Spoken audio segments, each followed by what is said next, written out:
and host of Steeler Fury podcast, which did you say it's been going on for 12 seasons? Yeah, we're just about to start season 12. I'm sure we're going to, the draft, start talking about the draft pretty soon. That'll be the start of our season 12. We started our show 2008, and they won the Super Bowl, so we felt we had to keep going. There you go. And I keep thinking every year is the next year, My intro is terrible compared to that. I know. Sorry, man. Coach, I thought the same thing, man. Yeah, I mean, you had to be. I have no credentials either. You're in Hollywood, and I'm in McCandless. Freezing. What is it? It's 13 degrees right now, and we're dodging snow, and you're hanging out with Hollywood stars. Well, we were irritated because it dropped down to like 62 this morning. Oh no! You might have to put on a sweater. The National Guard is out.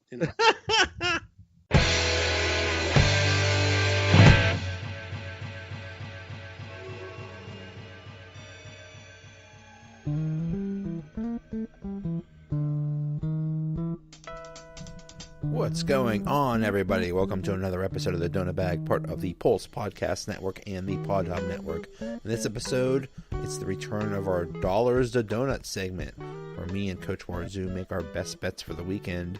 And this time we're joined by Wil Masisak from Flat Tiger Films and the Steeler Fury podcast.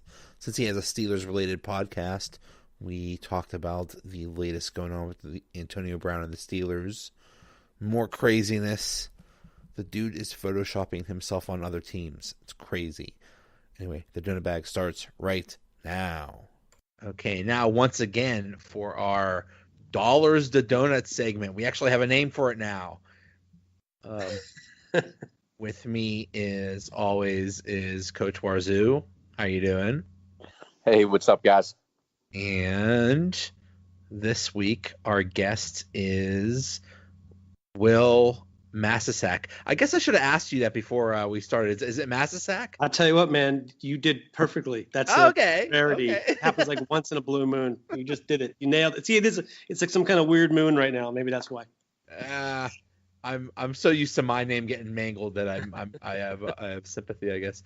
At Accidental Zen on Twitter, writer-director for Flat Tiger Films and host of Steeler Fury podcast, which did you say it's been going on for 12 seasons? Yeah, we're just about to start season 12. I'm sure we're going to, the draft, start talking about the draft pretty soon. That'll be the start of our season 12. We started our show 2008, and they won the Super Bowl, so we felt we had to keep going. There you go. And I keep thinking every year is the next year, My intro is terrible compared to that. I know. Sorry, man. Coach, I thought the same thing, man. Yeah, I mean, you had to be. I have no credentials either. You're in Hollywood, and I'm in McCandless. Freezing. What is it? It's 13 degrees right now, and we're dodging snow, and you're hanging out with Hollywood stars. Well, we were irritated because it dropped down to like 62 this morning. Oh no! You might have to put on a sweater. The National Guard is out. So one of my very best friends, I mean, he's born and raised in Akron, but him and his wife now live in Miami. And he said the other day it dropped to like 50 some, and they had I don't know if he said it was a winter weather advisory, but they're telling people to dress warm. And I'm like, is this guy serious? Like, why are you even telling me this? No, it's all relative. What was it here? It got down. What was it? Monday and Tuesday it was like 10 degrees. No, I woke up in Pittsburgh Monday morning. It was 1 degree. So okay, yeah, it was just there. And then Wednesday it got up to like 40 or 50, and I thought it was like the biggest heat wave ever. Now in like October or September, if it got down to 40 or 50, we'd be freezing our butts off. So it's all relative. It's all what you're used to and all that stuff. So yeah, but it is funny when like in Florida or something, when it gets down to like 40 or 50 degrees, they just freak out. No, the guys won't come and play football my flag pickup game if it's below 60 degrees. They won't show up. Well, I forget when that was that before he moved to Miami, he lived in Atlanta. And when it was a couple of years ago, they got like a dusting of snow, and he said people were like pulling over on their way to work and putting their hazards on and not driving. Oh my goodness. We're soft. Let's face it. So they are. They're soft.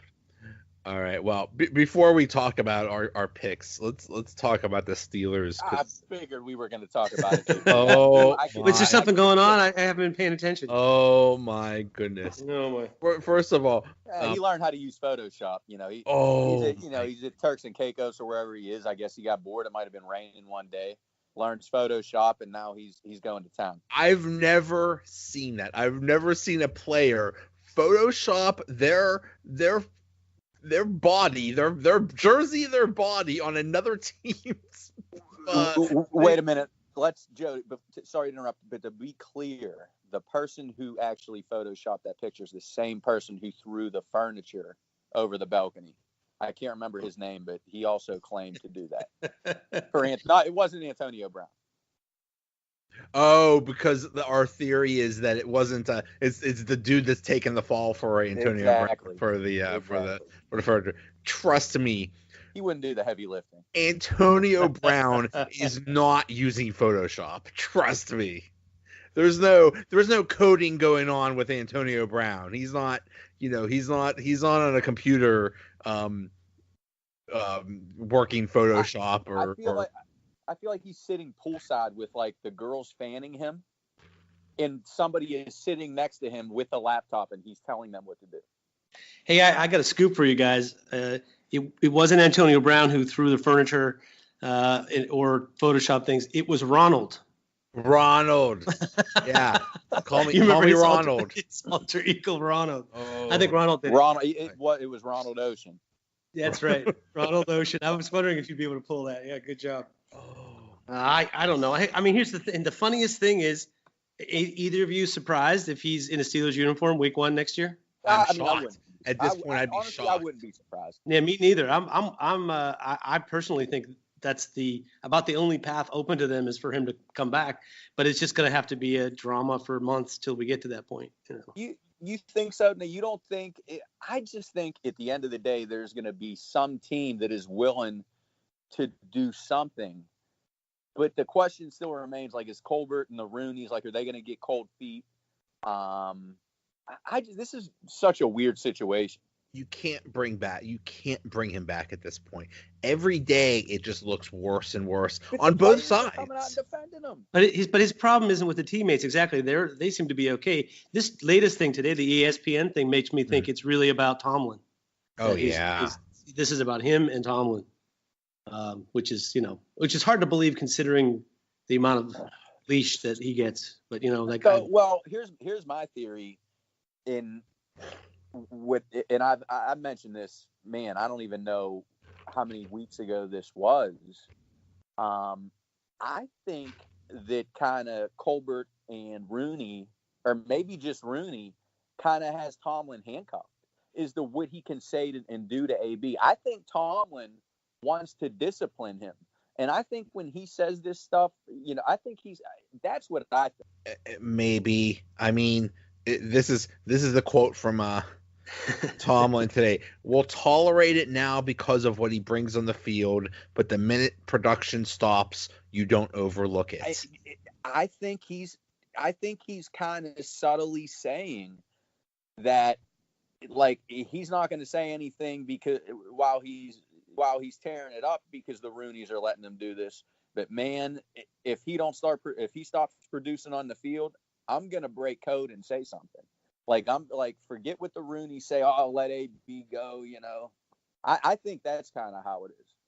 What's weird, though, is that you'd think this, he had the relationship kind of with Dan Rooney, and you'd think when he was more protected by being Dan Rooney's friend that he might have acted out more, but instead, when Dan Rooney's gone, this starts to happen. So maybe it's not Tomlin. Maybe it's more his problems with ownership. There's got some kind of issue with Art.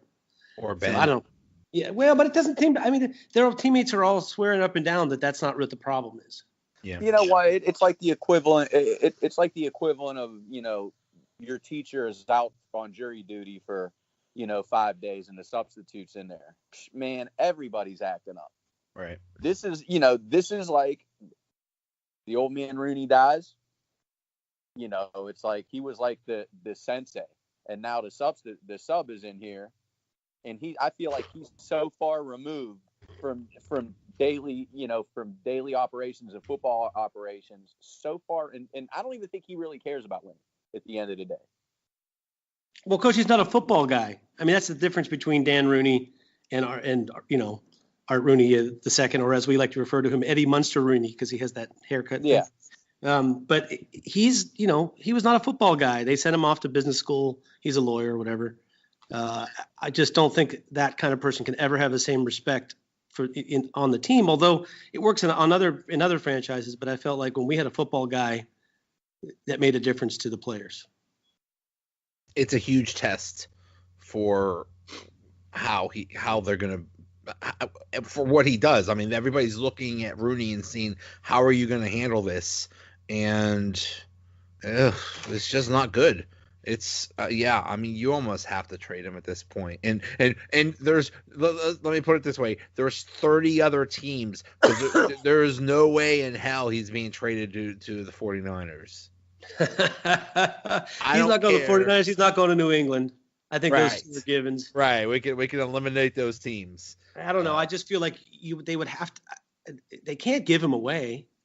No. I mean, I'm with you. I'm 100% with you on that one. Yeah.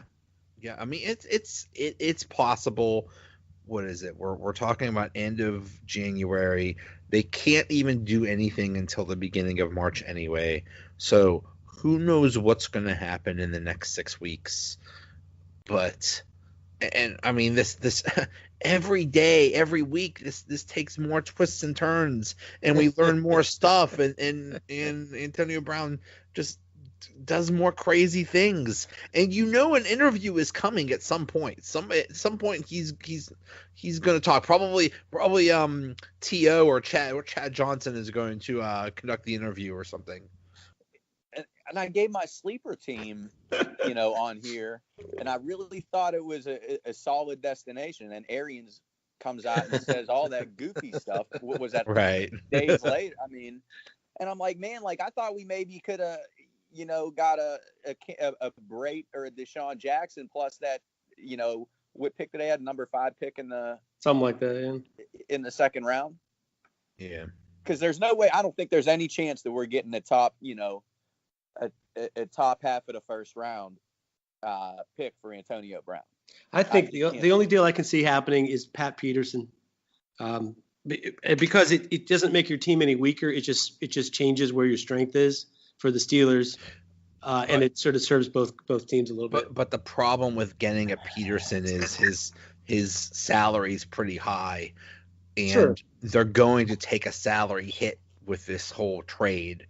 So well, no, it's all going to offset. It's all, if it's all good, it'll help offset that cap hit that you would take if you're just trading them for a draft pick. Like, you'll feel a little better at the end of the day. Like, I'll feel a little better at the end of the day if they were getting freaking Cameron Brate back with a top pick in the second round, just because I feel better eating 11 than 21, Well, but if they do the deal after June 1, that's the thing about you trade for a draft pick, you have to do it during the draft. They have to take that whole piece.